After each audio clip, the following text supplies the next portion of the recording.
السلام عليكم ورحمة الله وبركاته، ازيكم حبايبي عاملين إيه؟ صباحكم فل وورد وياسمين، كل سنة وأنتم طيبين. النهارده أنا جاية وجايبة لكم حاجة حلوة كده جميلة، لو عندكم ضيوف أو عزومة في رمضان صدقوني هتشرفكم جدًا قدامهم. أنا واحدة من الناس اشتريتها من برّه ومن محل كبير جدًا، وعايزة أقول لكم إن كان سعرها 300 جنيه. عارفين يعني إيه 300 جنيه؟ تعالوا إحنا مع بعض هنعملها بسعر بسيط وبتكلفة بسيطة جدًا زي ما أنتم متعودين مني.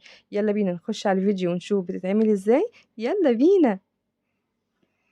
بسم الله، معانا دلوقتي التمر بتاعنا، أدي لوز، اللوز ده زي ما إحنا عارفين ني، لوز ني، يعني كامل الزيوت، ومعانا تمر، هنبتدي ناخد التمر بتاعنا زي ما إحنا شايفين كده، وهنفتحه نطلّع منه النوى اللي جوّه، وبدل النوى هنحط لوزاية زي القمر كده جميلة زي قلوبكم الحلوة، تمام، دي أول حاجة هنعملها في اللوز، تمام، في التمر، هاعمل معاكم كمان واحدة عشان إيه، تتأكدوا من عمايلها، هي ما فيهاش أي حاجة ولا افتكاسات، حاجة كده بسيطة على الماشي.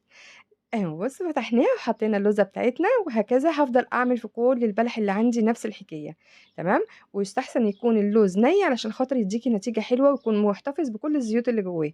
تعالوا بقى نعمل تاني حاجة هنعمل إيه، معانا الشوكولاتة الجميلة اللي إحنا شُفناها دي هنسيّحها، وهنجيب التمر اللي إحنا حطينا فيه اللوز وهنقلّبه كويس أوي، أوي جواه يمين وشمال كده عشان تبقى كلّها لوز، أهي زي ما شايفينها هاحطها بقى في التلاجة، في حاجات حطيت عليها فارماسيه، هاحطها بالضبط ساعة أو ساعتين في التلاجة.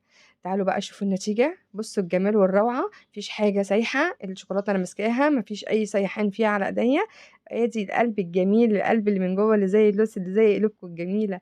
يا رب أتمنى إن الوصفة بتاعتي تكون عجبتكم وتكون سهلة كده والشوكولاتة والفرماسيه واللوز مع التمر عاملين عمايل.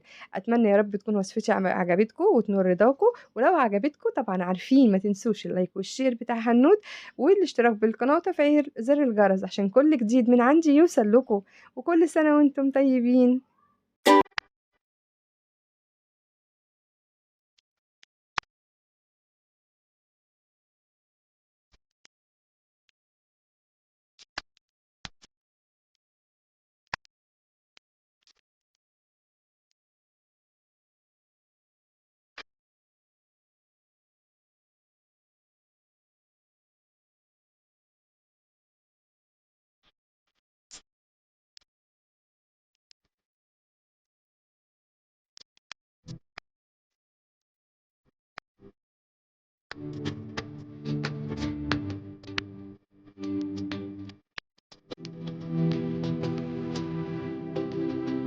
السلام عليكم.